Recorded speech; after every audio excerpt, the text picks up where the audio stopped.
Coragem. Avaliação da coragem. Você conhece ou percebe-se utilizando a coragem? Vamos avaliar um pouco, então, sobre a nossa disposição para o uso adequado da coragem. Nós buscamos, com esta perspectiva também da análise dos conflitos existenciais, dentre eles a coragem, desculpem, subsidiar você para, no enfrentamento dos seus conflitos, em uma negociação assistida, ou uma conciliação, ou mediação, ou ainda para a proposição de uma ação judicial como meio adequado de uma solução pacífica dos conflitos, entendendo que o conflito é um comportamento perturbador, mas que se apresenta como teste de resistência para o indivíduo humano. E aí, especificamente, que vamos necessitar da coragem. Então, nos diz a Joana de Ângeles, autora da obra Conflitos Existenciais, autora espiritual, pela psicografia do Divaldo Pereira Franco, nos diz que, nada obstante, a coragem expresse o nível moral de cada indivíduo, podemos dilatar o conceito para a análise daquela de natureza física, identificada nos transes desencadeados pelas enfermidades, pelos acidentes dilaceradores. Então, você se percebe com coragem para o enfrentamento de problemas orgânicos, quando eles surgem. E aqui também vamos ver sobre o nível moral de cada indivíduo. E quando nos reportamos à moral, nos reportamos à forma como nos relacionamos de nós para conosco mesmo, ou seja, a relação entre a personalidade e a individualidade, ou entre o ego e o self, ou também na nossa forma de nos relacionar com outras pessoas, com os outros. Então, nós vamos ver aqui que muitos pacientes, nas circunstâncias de adoecimentos orgânicos, demonstram coragem diante de doenças devastadoras, enquanto outros deixam-se arrastar por desesperação incontrolável. Merecem, no entanto, as duas atitudes algumas considerações. Então, passemos a essas considerações. No primeiro caso, a pessoa pode ser constituída de grande resistência orgânica ou de menor sensibilidade, que dificultam a manifestação das dores acerbas.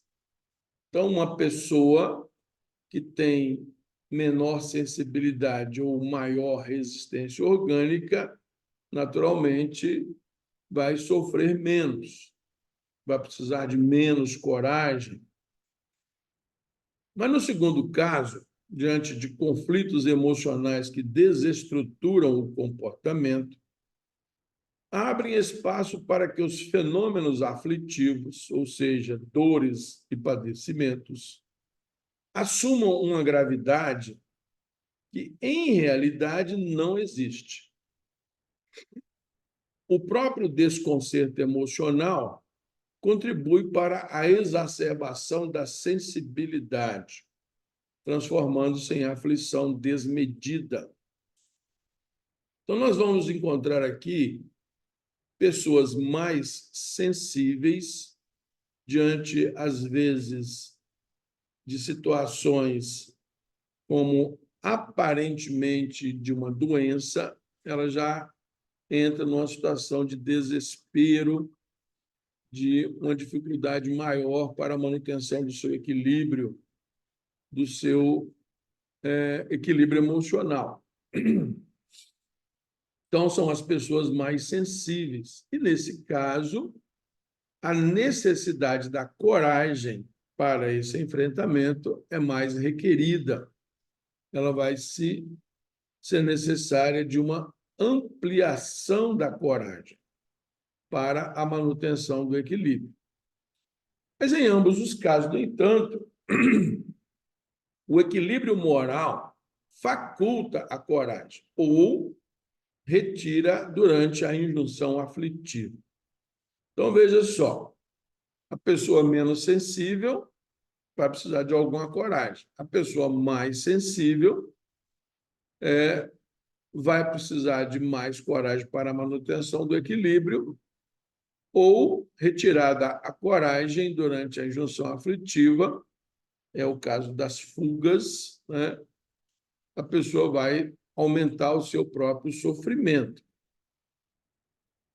Então, na fase, porém, das ocorrências morais, ou seja, durante os relacionamentos de nós para conosco mesmo ou com os outros, as pessoas que ferem os sentimentos ou as ocorrências que ferem os sentimentos, as ocorrências morais de relações, que geram perturbação no raciocínio e ameaçam o equilíbrio mental, é que a coragem se faz testada. Aqui nós temos o equilíbrio mental como um destaque também. O que é o equilíbrio mental? É no campo mental que nós também interagimos com outras consciências. Muitas vezes são consciências perturbadas que, ao se associarem a nós, ampliam o nosso estado de perturbação, especialmente nas pessoas mais sensíveis. E nós estamos já diante de um fenômeno de transcendência, de um fenômeno espiritual que transcende a nossa consciência. E aí, no campo mental, isso pode ser, esse campo é objeto de interações com outras consciências. Aí aumenta também a necessidade da coragem para buscarmos o autoconhecimento, buscarmos o equilíbrio diante dessas situações de maior sensibilidade. Quando aparentemente a pessoa, nas suas relações morais, está mais desequilibrada. Mas se você se prepara para lidar melhor com a sua sensibilidade, você vai ver que esse momento é de maior potencialidade para o seu desenvolvimento. Então, nesse caso, torna-se constituída pelos elementos da autoconsciência. O que seria isso? Da compreensão do seu significado existencial e do raciocínio lógico para a diluição daquilo que parece grave, diminuindo-lhe o significado. Então, por exemplo, muitas pessoas com noções equivocadas da vida após a morte, noções de céu e inferno equivocadas, né? Noção de destinação para o sofrimento eterno, como muitas religiões ainda preconizam. Então, essas pessoas precisam de ampliar o seu conhecimento para superar esse medo inexistente. E aí, para os que têm fé, autoconfiança, como já falamos algumas vezes, né? Ou seja, a convicção de que nós somos seres divinos, criados para a felicidade, Então, nós estamos em momentos de aprendizagem, testes de resistência diante dos nossos desequilíbrios, dos descontroles ou dos nossos conflitos. Então, são testes de resistência para galgarmos um patamar superior na conquista de nós mesmos, da nossa espiritualidade. Então, é preciso buscar os elementos da autoconsciência, que são aquilo que constitui o self. E aí nós vamos ter a nossa ancestralidade, nós vamos ter as nossas existências anteriores, a pluriexistencialidade, os nossos objetivos na atual existência, especialmente quando estamos transitando no mundo para a ampliação da nossa espiritualidade, ou seja, da nossa condição de seres espirituais, seres eternos, a compreensão de que o corpo é uma vestimenta temporária. Então, essa compreensão vai se ampliar. E, em breve, em décadas, provavelmente, nós teremos aí demonstrações científicas, como já temos para quem estuda a filosofia espiritualista ou a doutrina espírita, né? Quem já teve acesso a esse corpo doutrinário, que é chamado de codificação espírita, que são subsídios ao desenvolvimento psicológico. O senhor Allan Kardec, ou Hippolyte Léon Denisard Rivail, que era um pesquisador francês, um cientista das sociedades científicas da França, membro das sociedades científicas da França, e especialista em metodologia de pesquisa, especialmente de pesquisa de fenômenos transcendentais, em que ele se especializou muito mais, né? Com a ajuda dos próprios espíritos, mas também de muitas bases científicas em que ele se apoiou, para a compreensão desses fenômenos transcendentais, assim, agora compreendido pela psicologia transcendental, pela psicologia transpessoal, tem sido, vamos dizer, organizada melhor enquanto ciência desde a década de 70 do século passado, subsidiando, então, o desenvolvimento de uma compreensão do ser para além da consciência física. Então, veja só, nesta obra, onde a autor espiritual busca justamente subsidiar a psicologia transpessoal, veja que, reconhecendo-se vítima ou identificando-se como vitimado por circunstâncias ocorridas, a coragem moral acalma as reações orgânicas, evitando que os sentimentos contraditórios da mágoa, do revide, do ódio, se lhe instalem nos painéis da emoção, gerando tumultos íntimos. Olha que preciosidade nós temos aqui nestas informações condensadas, podemos dizer assim, pela pesquisadora espiritual Joana de Ângeles. Vamos repetir aqui. Identificando-se como vítima ou vitimada por uma circunstância, a coragem moral, o que é a coragem moral? É de não fugir, é de enfrentar os medos, as preocupações que muitas vezes são meramente criações da nossa própria mente, do nosso inconsciente ou dos nossos traumas. Então, essa calma moral, ou seja, coragem no enfrentamento do problema ou das pessoas com quem nos relacionamos, olha o que ela promove. Acalma os sentimentos, evita a mágoa, o revide, que seria aí a vingança, evita o ódio, evita que esses sentimentos negativos se instalem nos painéis da emoção. Nós já sabemos que emoções como a raiva, o medo, a preocupação ativam neurotransmissores que podem envenenar o nosso organismo. Então, às vezes, são hormônios e que, em maiores quantidades, vão causar prejuízo ao nosso próprio funcionamento orgânico. Primeiro, obliterando a nossa própria capacidade de compreensão, de raciocínio, de manutenção do equilíbrio e da consciência. Então, é nessa hora, por exemplo, que a coragem vai se manifestar como muito importante na manutenção do equilíbrio. A coragem de enfrentamento dos problemas ao que muita gente busca fugir. Então, a coragem deve ser exercitada em pequenas ocorrências e diferentes cometimentos.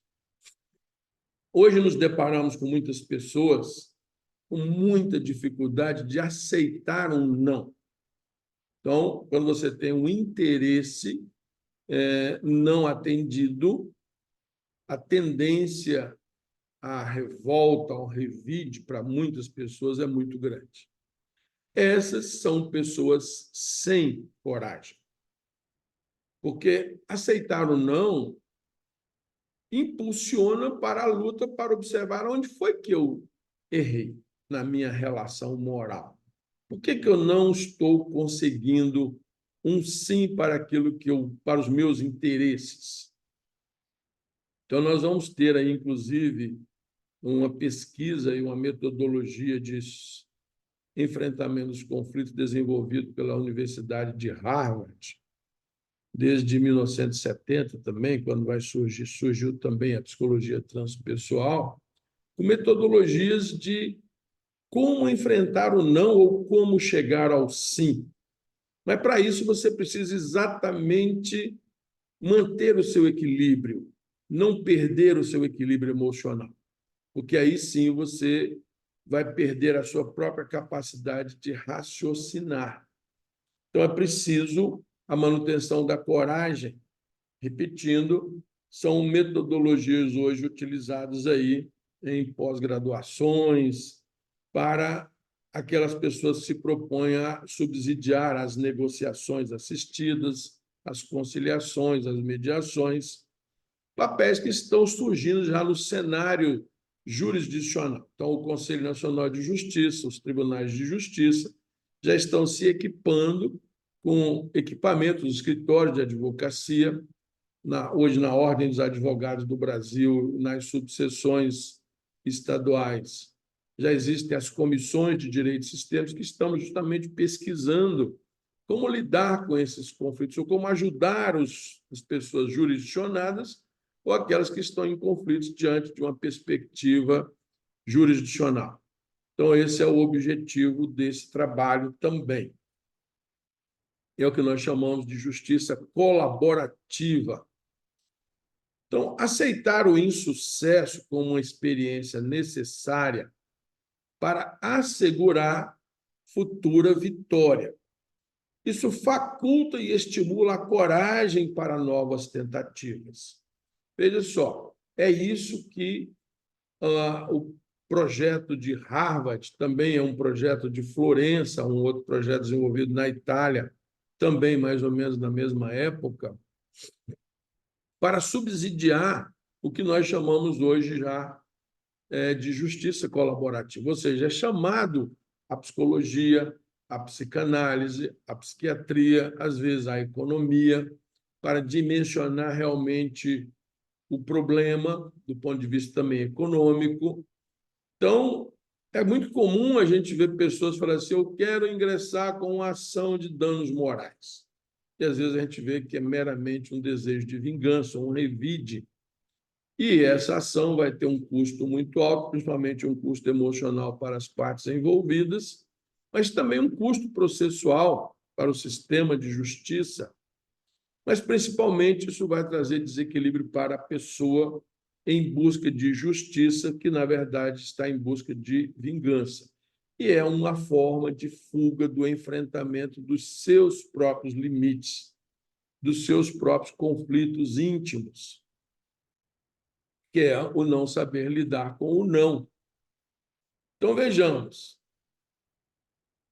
essa aplicação da coragem, a consideração em torno da fragilidade pessoal, tendo em vista a vigilância, dispõe a um comportamento linear e estável de harmonia diante dos infortúnios ou de alegrias no transcurso da existência. Veja que a alegria também pode desequilibrar.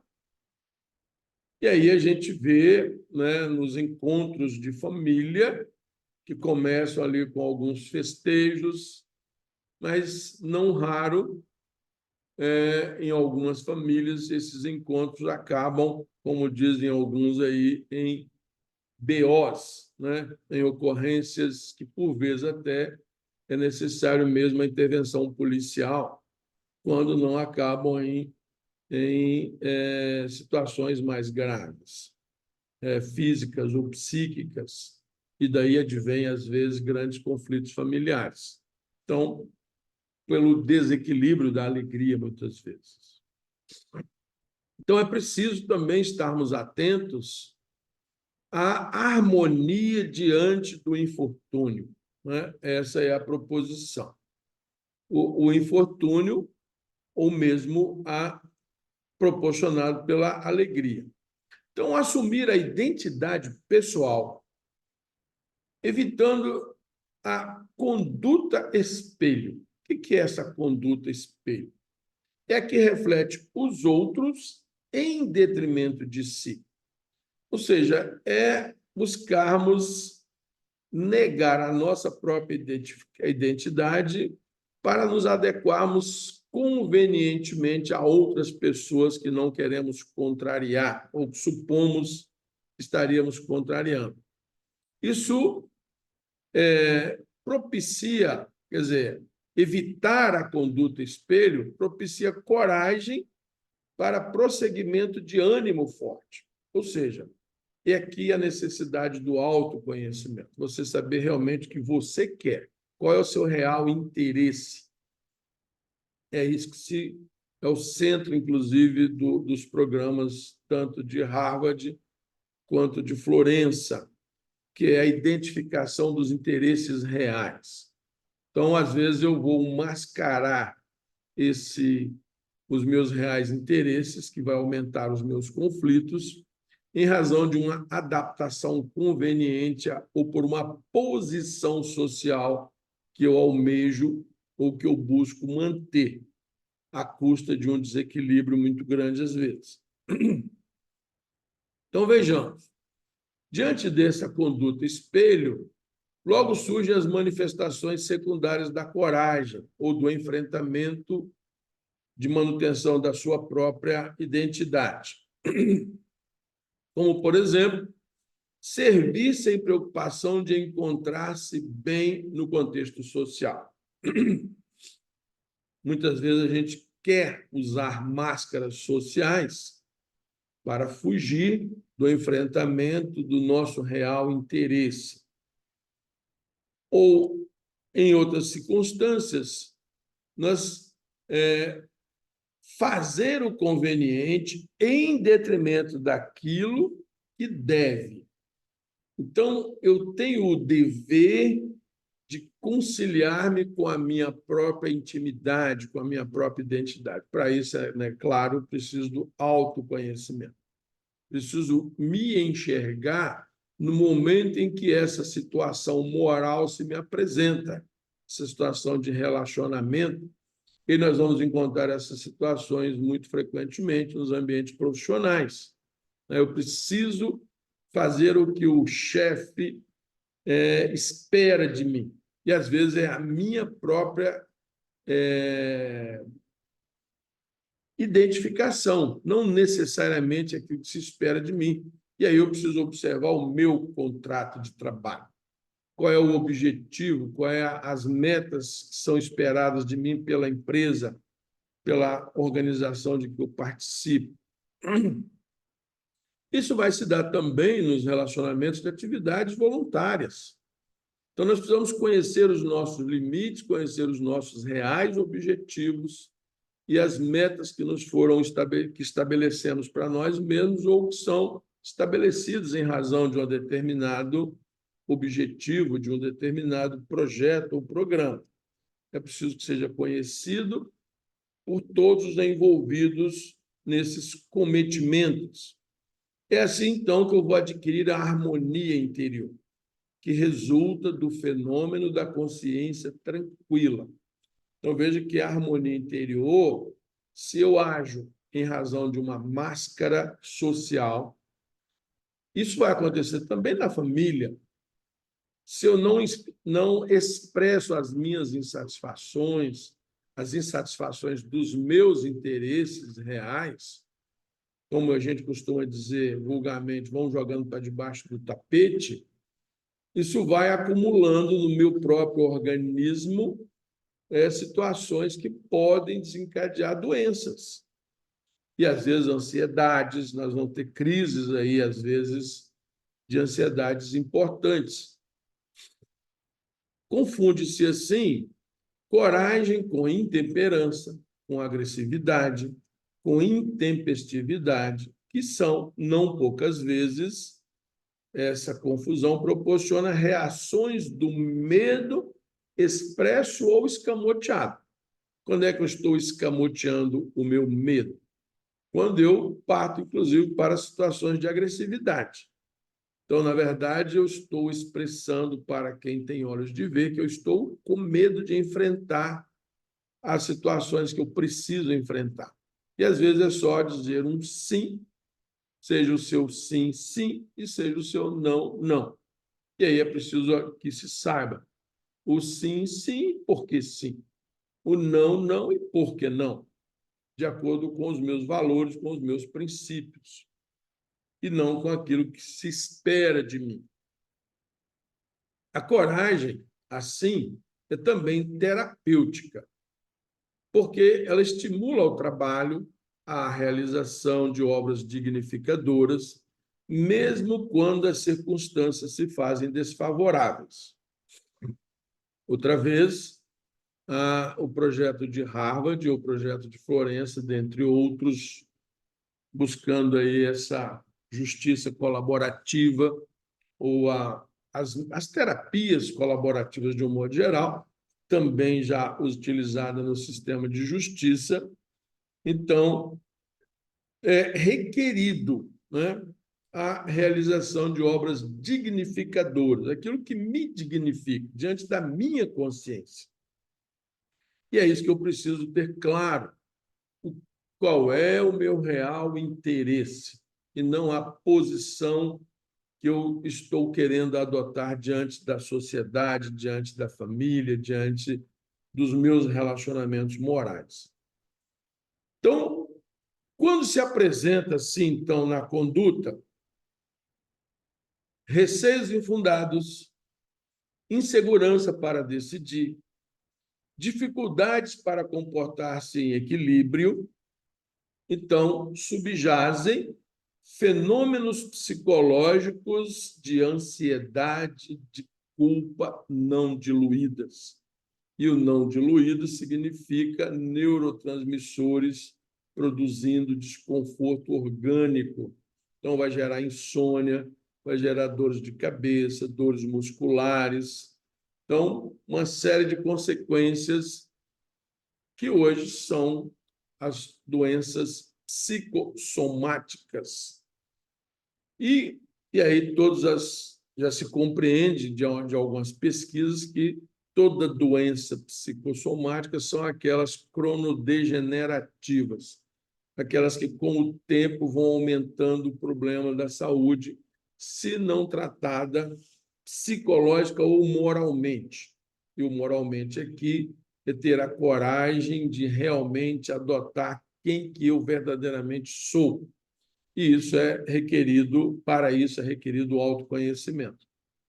Então, recursos psicoterapêuticos diante dessas circunstâncias, quais são? Receios infundados, insegurança para decidir, dificuldade para comportar-se em equilíbrio, eu preciso buscar ajuda psicoterapêutica, a fim de propiciar a coragem, o valor moral para a autoavaliação, sem pieguismos, e transformação interior para melhor, sem pressa. Então, os terapeutas dizem aí que, às vezes, o psicanalista, o psicólogo, ou mesmo o psiquiatra, com a ajuda de medicamentos, diz que vai ser necessário algum tempo para eu mudar o hábito, para eu realmente compreender aquilo que me causa algum transtorno, está tirando o meu equilíbrio. Então, a causa está em mim, mas eu preciso, às vezes, de um terapeuta para me ajudar a enxergar isso.